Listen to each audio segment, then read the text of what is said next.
मुंबई में कंपनियों को शिफ्ट करेगा ताइवान। चीन के हमले की आशंका के बाद खोलेगा दफ्तर, भारत को भारी फायदा। नमस्कार दोस्तों, मैं रत्नम सिंह और आप सभी का ट्रिगर पॉलिटिक्स में स्वागत है। चीनी हमले की आशंका के बीच ताइवान ने अपनी कई कंपनियों को भारत में शिफ्ट करने का फैसला किया है।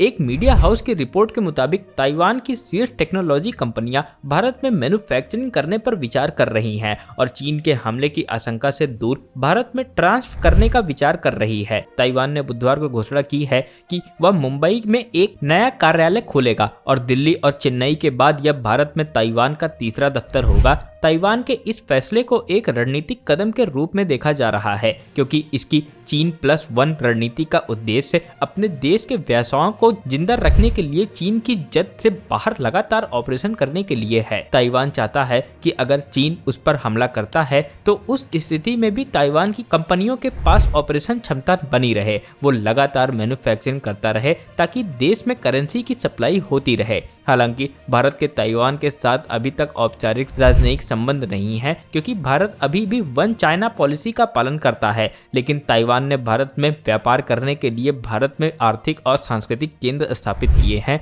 भारत ने भले ही आधिकारिक तौर पर ताइवान को एक देश के तौर पर मान्यता नहीं दी है, लेकिन भारत के ताइवान के साथ रिश्ते काफी अच्छे हैं और निकट भविष्य में भारत ताइवान को एक देश के तौर पर भी मान्यता दे सकता है। ताइवान के सांस्कृतिक मंत्रालय की भारत में ताइवान के हितों का प्रतिनिधित्व करते हैं और जबकि दिल्ली में इसका कार्यालय एक दूतावास के रूप में कार्य करता है। चेन्नई में ताइवान का दफ्तर एक वाणिज्य दूतावास के रूप में काम करता है। दोनों पक्षों ने साल 1995 में एक दूसरे के देश में प्रतिनिधि कार्यालय खोले थे। नई दिल्ली में एक ताइपे आर्थिक और सांस्कृतिक केंद्र TECC और ताइपे में एक भारत ताइपे एसोसिएशन है। इन्हें द्विपक्षीय संबंधों को बढ़ावा देने के लिए एक महत्वपूर्ण मोड़ के रूप में देखा जाता है।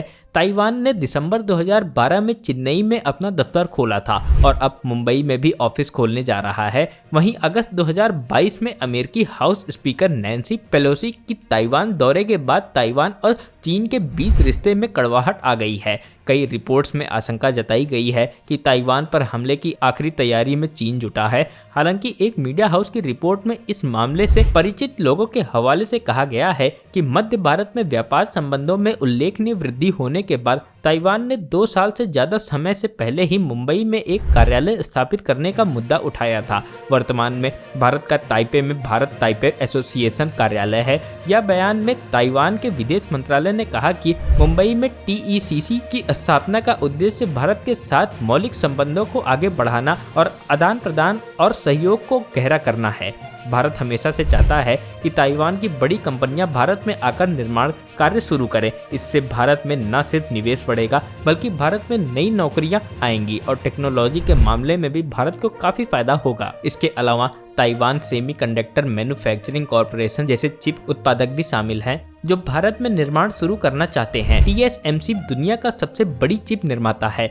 ताइवान के विदेश मंत्री ने एक बयान जारी कर कहा है कि मुंबई में TECC स्थापित करने का फैसला व्यापार, महत्वपूर्ण आपूर्ति श्रृंखला, विज्ञान और प्रौद्योगिक, संस्कृति और शिक्षा के क्षेत्र में भारत और ताइवान के बीच हाल के वर्षों में सहयोग में देखी गई महत्वपूर्ण प्रगति को देखते हुए लिया गया है। विदेश मंत्रालय ने बताया कि चेन्नई में TECC के खुलने के बाद से भारत में निवेश करने वाले और कारखाने खोलने वाले सभी ताइवानी व्यवसायों में से लगभग 60% ने दक्षिणी भारत में अपना ऑपरेशन विकसित करने का विकल्प चुना है। ताइवान के विदेश मंत्रालय ने कहा कि चेन्नई और उसके आसपास के क्षेत्रों को ताइवान के विनिर्माण उद्योग द्वारा किए गए निवेश से लाभ हुआ है और मुंबई में TECC की स्थापना से पश्चिमी भारत में भी इस तरह का प्रभाव पड़ने की उम्मीद है।